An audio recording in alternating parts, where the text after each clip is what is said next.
하루의 말씀, 오늘은 전도서 3장 12절에서 13절 말씀 가지고 함께 나누겠습니다. 먼저 성경 봉독합니다. 이제 나는 깨닫는다. 기쁘게 사는 것, 살면서 좋은 일을 하는 것, 사람에게 이보다 더 좋은 것이 무엇이랴.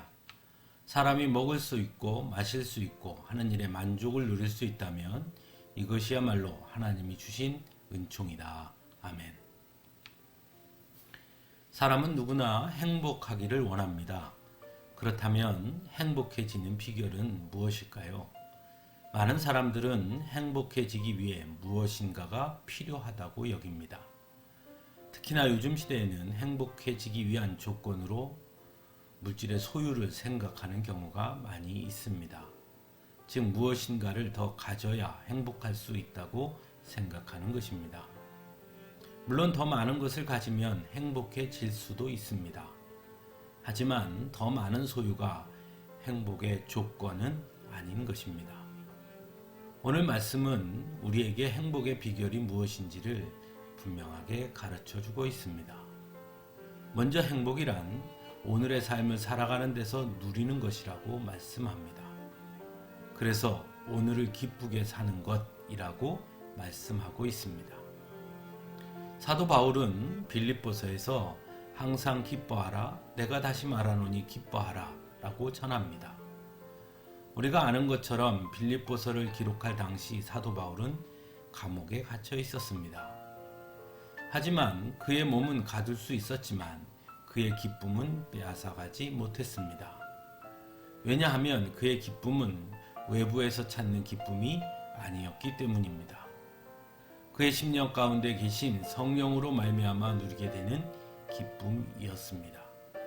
그래서 어떤 상황 속에서도 그는 기뻐할 수 있었습니다.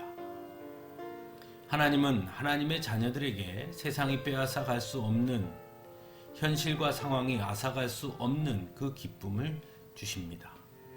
그것은 다름 아닌 하나님의 자녀라는 사실, 구원받은 백성이라는 사실, 그리고 하나님께서 함께 하신다는 사실로 인한 기쁨입니다. 그러므로 우리는 오늘 하루 기쁘게 살 수 있습니다. 그리고 살아야 합니다. 그래서 우리는 날마다 행복할 수 있습니다. 비록 가난해도 세상의 것을 소유하지 않더라도 기뻐할 수 있고 행복해질 수 있다는 것입니다. 두 번째로는 행복은 무엇을 통해 얻는 것이 아니라 무엇을 행함으로 얻는 것이라고 말씀하고 있습니다. 그래서 좋은 것을 하는 것이 곧 행복을 얻는 것이라고 말씀합니다.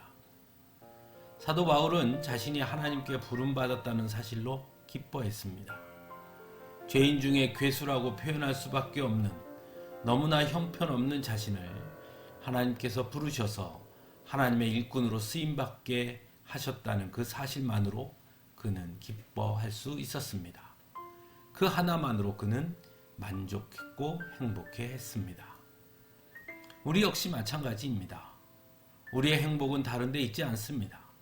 하나님의 일꾼으로 쓰임받아 하나님의 일을 할 수 있게 되었다는 것이 곧 우리의 기쁨이고 우리의 행복인 것입니다. 그러므로 하나님의 일꾼으로서 우리에게 주어진 일을 감당할 때 우리는 더욱 행복할 수 있는 것입니다. 세 번째로 오늘의 삶에 만족하고 감사할 때 행복할 수 있습니다. 그래서 오늘 본문은 사람이 먹을 수 있고 마실 수 있고 하는 일에 만족을 누릴 수 있다면 이것이야말로 하나님이 주신 은총이다 라고 전하고 있습니다. 만족하지 않는 자는 행복할 수 없습니다. 하지만 사람들은 그 만족이라는 것을 욕망에 빼앗기고 말았습니다. 그래서 자신의 욕망이 채워질 때 비로소 만족할 수 있다고 착각합니다. 하지만 욕망은 결코 만족을 허락하지 않는다는 것을 알아야 합니다. 욕망에 사로잡힌 자는 그래서 만족할 수 없고 결국 행복할 수도 없는 것입니다. 하지만 믿음의 사람은 오늘 하루를 살아간다는 것이 곧 하나님의 은총이고 은혜임을 고백하는 사람입니다. 그래서 내가 숨 쉬고 있다는 것만으로도 하나님께 감사할 수 있습니다. 왜냐하면 하나님께서 허락하지 않으면 내 손에 쥐고 있어도 아무 소용이 없고 아무리 많고 좋은 것을 지녔다 하더라도 아무 소용이 없다는 것을 알기 때문입니다. 그래서 믿음의 사람은 오늘 내게 주어진 모든 것이 감사의 제목이 되는 것이고 그래서 행복할 수 있는 것입니다. 사랑하는 성도 여러분, 하나님은 하나님의 자녀들이 행복하기를 원하십니다. 그래서 죄의 속박으로부터 우리를 건져주셨고 자유케 하셨습니다. 그 자유함 속에서 마음껏 행복해지기를 원하시기 때문입니다. 그 행복을 누릴 수 있기를 간절히 바랍니다. 행복은 먼 곳에 있는 것이 아니라 이미 우리 안에, 우리 곁에 있음을 깨달을 수 있기를 간절히 바랍니다. 함께 기도하겠습니다.